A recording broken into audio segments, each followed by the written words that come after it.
I think I was just introduced into the UPSC field by my father. I was not really interested into it. I wasted my time in unguided sort of preparation. So then I started thinking that, if my research skills can be very good for some innovative ideas, why can't it be utilized for something which is into governance roles? At the end, research is the ultimate purpose of research is to I find and arrive at better solutions, be it technical, be it governance oriented or whatever. So from this particular insight, I landed to public policy. So I looked up to the videos on YouTube, the feed, etc., the kind of content that you post. I became more serious, and I dropped a message to Jigasu sir on the same night. I think he must be remembering it very well. I was like, I want to transition. I don't know, how would I do it? It's just, Rebounce offering me this thing at this time, and I'm all in for it. And I joined the July cohort. We think that it's a very fancy new world because we have not been exposed to it. But once I started taking Rebounce lectures, started taking, assignments, etc., I started finding my own space and logic into it. I realized that, logic comes and goes a very long way. And even if you have got a background when it comes to UPSC preparation, that can be effectively utilized into something good. And with the Rebounce projects at your disposal on your CV and the skills that you gain, there can definitely be a good transition and a very smooth one. I would like to start with congratulating you again Thank for you so much, this sir. achievement, for getting into Nimaya Foundation as an assistant program manager. Thank you so much, sir. Great. So the purpose of this conversation is, Saba, to sort of talk about you, your journey, and maybe there are multiple things to learn from this journey for other people, for you yourselves, and some of the key things from your journey which you would like to share to others, especially to people who are riding in the same boat, so that it helps them, provide some inputs in terms of, managing this period of uncertainty of post UPSC and getting into the market. And maybe, at the end of the day, everyone is able to sort of land roles in which they want to get in at the end of the day. Cool. Absolutely. Okay, Saba. So let's start with, your journey maybe from the college days. If you can talk a little bit about it, how was it? Where did you start? Where do you come from? And how was it all? So I was comfortably doing my master's and graduation in science domain. I was very much of a research-oriented person, and I think I was just introduced into the UPSC field by my father. I was not really interested into it. I wasted my time in unguided sort of preparation, then landed up into a sort of very very planned, intent to clear the examination. When I became serious about it, I took a break after my master's. Okay, so wait. So Yeah. let's go step by step, Saba. Let's first All talk right. about your graduation. What was it like? In which subject? From where? And how? Okay, so I did my graduation in physics. Ah, That was from Autonomous Institute. That's Ramnarayan Ray Autonomous College based in Mumbai. okay. So that time I was very much into research and very much into quantum physics, etc. And physics is so exciting that It is. I never thought that I would take an exit from it.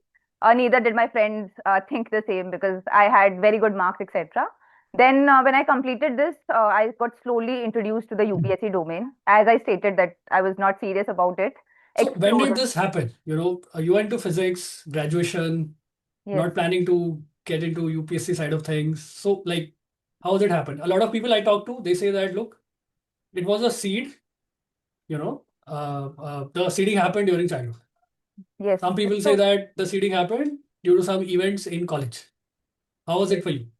So basically, this seeding was just, purely spontaneous by my father. I would say I was just Ah, made to sit over there. Because coming from a science domain, I really did not know what UPSC is, to be very honest.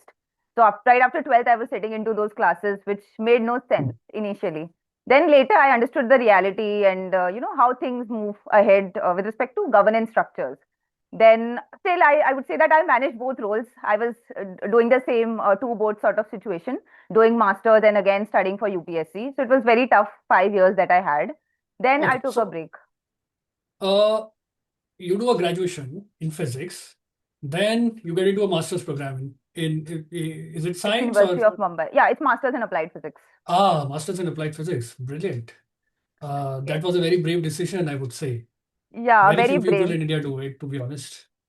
Yes. So what was the thinking like at that point of time, Sabha? From graduation in physics to masters in physics, and when did you start preparing for UPSC? Along with your master's degree, or how was it like? Yeah, along with my masters, I would say, because earlier it was just a casual thing for me that going to the weekend lecture and sitting in graduation. I wanted to enjoy those days. But then in masters when I came, I've had a pretty much time learning about it.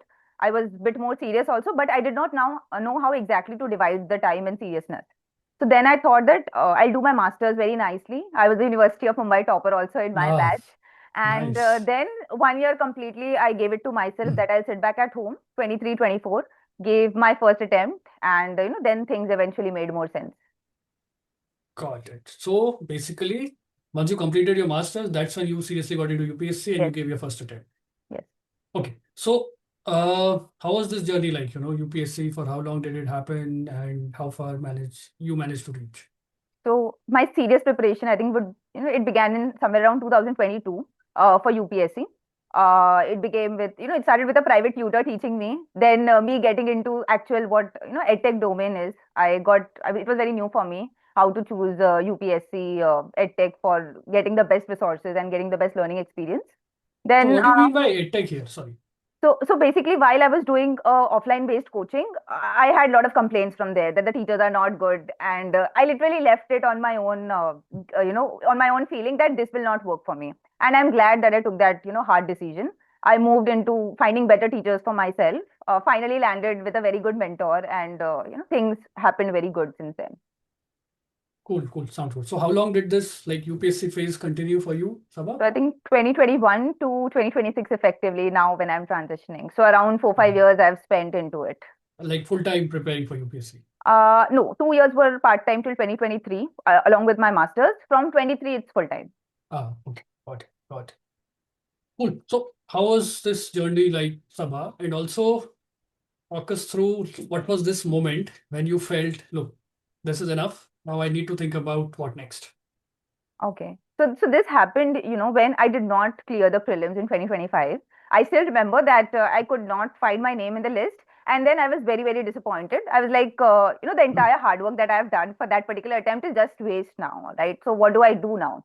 I had come across the feed of Rebounce on LinkedIn. And then I How? also, so Ah, how in the LinkedIn. sense, yeah, on LinkedIn. So I think some fortunate day, some blessed day, it just came. And then I started wondering that, how does this transition look like? How are people cracking such great roles outside of UPSC? And they've got a similar background like me. Like people are from science, from arts, from different domains, spend a considerable time in the UPSC preparation, like could not make it out of n number of other reasons, but still are transitioning so well. So I looked up to, the videos on YouTube, the feed, etc., the kind of content that you post. I became more serious and I dropped a message to Jigyasu sir on the same night. I think he must be remembering it very well. I was like, I want to transition. I don't know, how would I do it? It's just, Rebounce offering me this thing at this time, and I'm all in for it. And I joined the July cohort. So since then, Okay, sounds good. Just share some thoughts around because you are from science background, right? What yes. made you think that, look, public policy it is for me and not my core, physics area, maybe not a PhD in physics or maybe not, a role in physics, but public policy is my calling.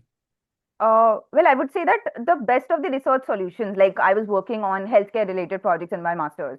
So we could brainstorm really very well ideas, which look very fancy on paper and would get through the PhD or whatever thesis that you call. But on ground, when it comes to implementation, there are systemic lacunae.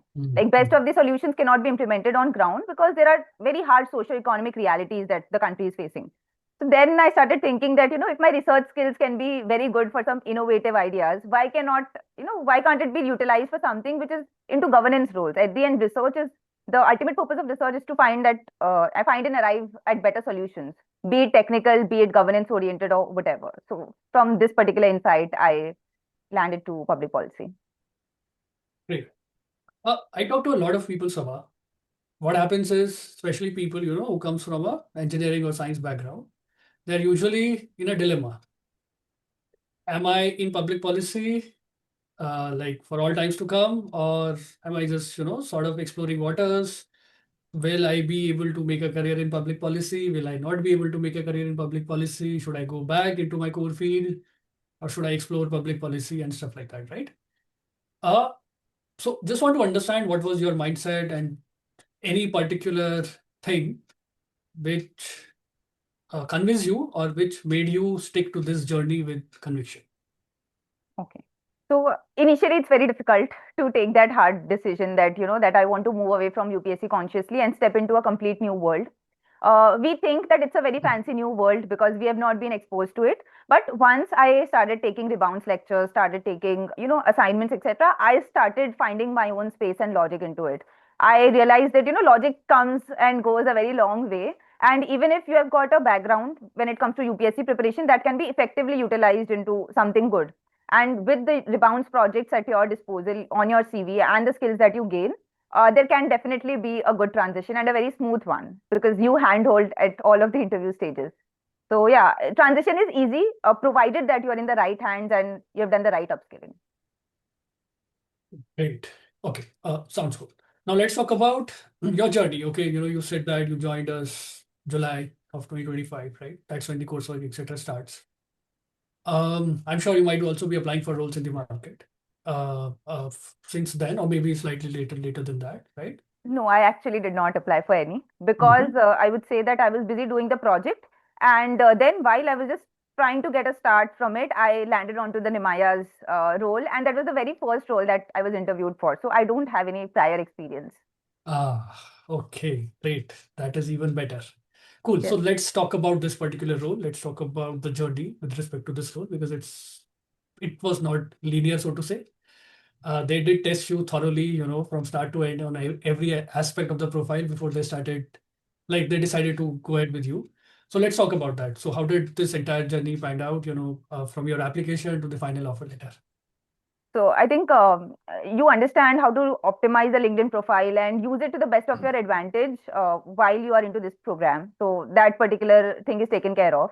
The second is the ATS version, the very ATS friendly version of the resume. I think once you work on these two things, the first stage becomes a bit simpler as compared to the ones who don't have that particular exposure, right? So that is the So, very first thing. so how did you come across this role, Saba? So that was, I think, pure luck that I connected to the recruiter and I just messaged him that, I want to switch into these particular development roles based out of Mumbai. And he was at that time hiring. So he did reply back and the conversation moved ahead. That's brilliant. So essentially, it was a cold Yeah, it was a cold and a message very direct message that, look, I want to to the transition. person or to a senior leadership associated with Yes, Nimaya. yes, the second in command. Nice. Usually, hit rates via cold emails or cold messages is very low, but it did work out for you. Yes. So, what do you think worked out for you, right? Okay, you said that the person was recruiting, but is Hmm. there a particular approach you took in the sense of reaching out to the person, or what was it like? So basically, this role did excite me because I thought that earlier I was not knowing the brand, of course.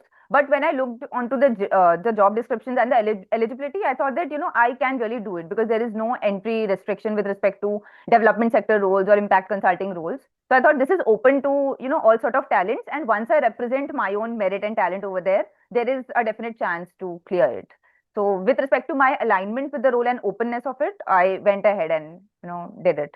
Got it. So, like when you reached out to the person, you already knew the role was open, or it's like you reach out to the person No, first and no. then you come to know that there is this one role open with them. No, I reached out to the person. That time I was not knowing that he's hiring or something. It was just like, okay, let's reach out and see how things happen. That time actually he had closed application on LinkedIn. So then Uh-huh. I took his contact details. I WhatsApped him. Then he reached out to me obviously, and then since then the interview process continued. So like how did you come across this person in the first place on LinkedIn, Sabah? LinkedIn link. So basically, I was just trying to connect the NGO and the CSR roles. So basically, there's a list of compilation, which I think Jigyasu sir had provided that you need to connect to these people for these set of roles. And then via second and third tier contacts, I think Ah, I eventually landed up to got it. So maybe that profile optimization or the optimization optimization on LinkedIn sort of worked for you. worked. Yes. Brilliant. That's good to know. Things do make impact at a certain point in time. Yeah, you just need to aggressively go in for that completely. Brilliant. I really like that. That is what I keep emphasizing on. Be aggressive in terms of your approach. Yes. Great. So you come across this role, you apply, then what happens? So they had a complete, I think, 5 to 6 stage of interview. The first being the normal HR round of interview. Then they gave me assignments. Basically, I needed to chalk out a framework for how their fellowship would look like. So I started brainstorming upon it. The same night, I dropped in a message to, to the Rebounce co-founder group, and I received immediate help from them in terms of, the polishing required. I did submit that, went ahead with the fit stage and the basic round of interview, which was again polished by, by Akshat sir. Duly, I would say well in time, so that I'm very much, aware that what I need to speak. With that being said, then there was interview pitch round, the CSR pitch, the learner pitch that they took in terms of presentation and stakeholder management skills. Finally, the co-founder interview, which I think Akshat sir made it a point that you just need to be confident and don't take much stress of it, because I've already lived the experience of given the interview. So yeah, it was end-to-end polishing by both of you. Great, great, great, Saba. Sounds good. Thank you so much. Thank you. Anything in particular, like in this entire process, which you think really worked out for you? So I think the insights that you give, as in what are they actually looking for in that particular interview. For example, every stage of interview has different filters, right? The first stage being how you present a CV in a professional format, otherwise how you do the assignments in a very, very crisp manner and attention to detail. Like it should not be something which, an aspirant is creating or a aspiring fellow is creating. It should reflect finesse into it and maybe a corporate polish also, into it. So I think that was the exact thing, that was the exact polishing which I required to crack this role, because otherwise it would have been a bit untidy. Cool, cool. Sounds good. Uh, okay. So now that you are here, Sabha, with all the trials and tribulations in your journey, what would be your message to people who are riding in the same boat? There are many, I'm sure, who have spent enough time applying for roles in the market, maybe a similar profile like yours. And let me tell you the attributes, what people are usually very concerned about. They say that, look, I don't hold a master's degree. That is why I'm not getting into a role. People say that, look, I don't hold an experience. That is what I'm not getting into one. Or in general, they sort of, flag that conviction to fully commit to getting into the policy roles, keep applying aggressively, like you said, and get into it. What would be your message to people who are riding the same boat? So I think that you should have clarity between, what you have to choose in terms of doing UPSC and what do you want in the future in case UPSC doesn't work out well for you. I think that clarity should hit you hard, be it the result day or be it whenever. But that clarity has to come. Only then things can start the right way. If you really go out into the market with the UPSC experience, things would be harsh on you and difficult on you. Then you could make a number of reasons that, I don't have masters, that I don't have experience, etc. But if you get the right set of guidance, like how to have a smooth transition, a not so easy one, definitely, because you do need to work a lot in terms Of of course. getting hired somewhere. But if you get the right sort of direction into how your hard work should be putting in terms of transition, then things work out. Like eventually, it happened like that, that I just I just gave my first interview and I cracked it.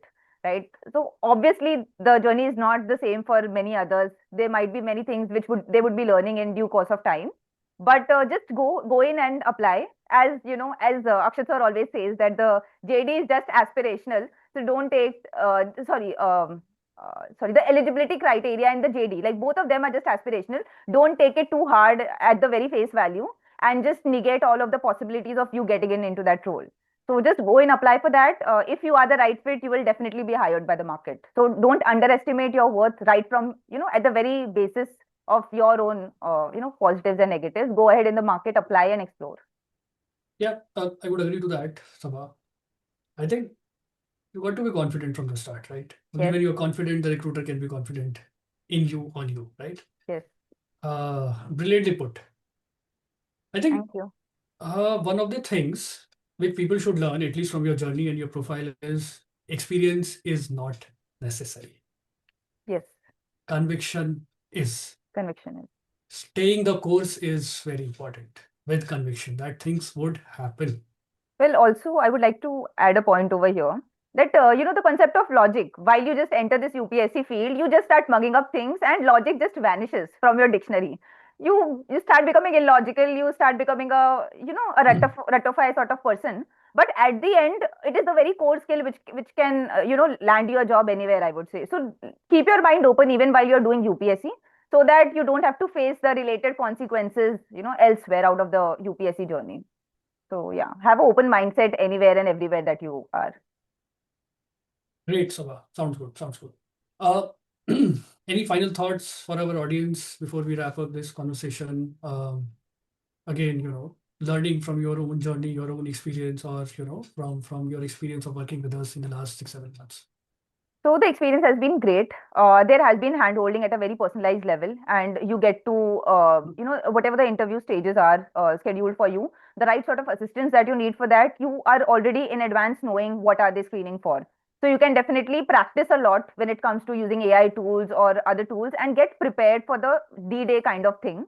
And that really helps a lot. Like I still remember that my very first interview, mock interview with Akshat sir was completely unprepared. I was completely unprepared, and there were a lot of things which I had to polish upon.